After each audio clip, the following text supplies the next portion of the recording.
যারা কথায় কথায় নিজেদের ব্যস্ততা শো অফ করে, তাদের নিয়ে অনেক মানুষের মনের মধ্যে খুব ছোট ছোট কষ্ট আছে। আর সেই ছোট ছোট কষ্টগুলো একসময় অনেক বড় আকার ধারণ করে।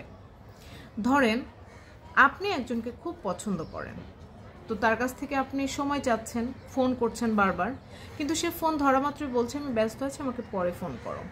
আপনি কিন্তু কষ্ট পাবেন। আর যে আপনাকে ব্যস্ততা দেখালো, আপনার কি মনে হচ্ছে সে আসলেই ব্যস্ত?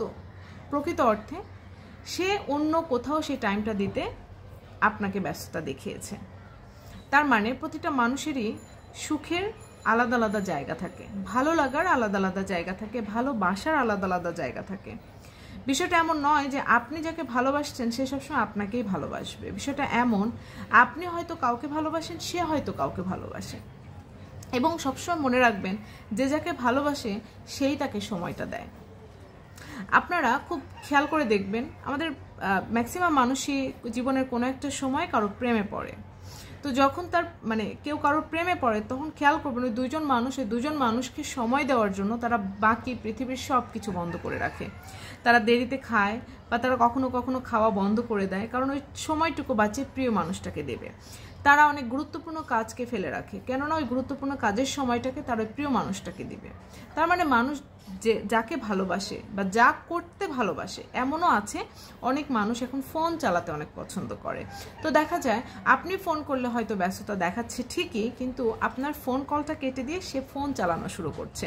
আপনার সাথে কথা বলতে সে পছন্দ করছে না, কিন্তু ফোন চালিয়ে অন্যান্য ভিডিও দেখতে বা ফোনের যে কোনো ফাংশনে বা একটা গেমস খেলতে খুব পছন্দ করছে। প্রত্যেকটা মানুষই যে শুধুমাত্র ব্যস্ততা দেখাবে অন্য কাউকে সময় দেওয়ার জন্য, বিষয়টা এমনও না। অনেক মানুষ আছে ব্যস্ততা দেখায় নিজেকে সময় দেওয়ার জন্য। নিজেকে সময় দেওয়াটা ভালো, কিন্তু মানুষের কাছ থেকে আপনি সময় চাচ্ছেন, আপনি চাচ্ছেন যে আপনি যাকে পছন্দ করেন সে আপনার সাথে কথা বলুক, কিন্তু এমনটি তো আসলে হওয়া উচিত না। আপনি যাকে পছন্দ করেন সে তো আপনাকে নাও পছন্দ করতে পারে।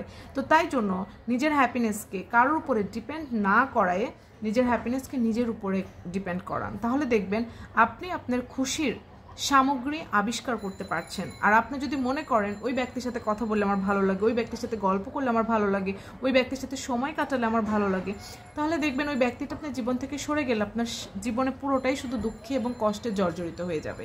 কিন্তু আপনি যদি মনে করেন যে আপনি একটা বই পড়লে আপনার ভালো লাগবে, বই আপনাকে ছেড়ে কখনো যাবে না। আপনি যদি মনে করেন ঘুমিয়ে সময় কাটালে আপনার ভালো লাগবে, আপনার ঘুম কিন্তু আপনাকে ছেড়ে চলে যাবে না।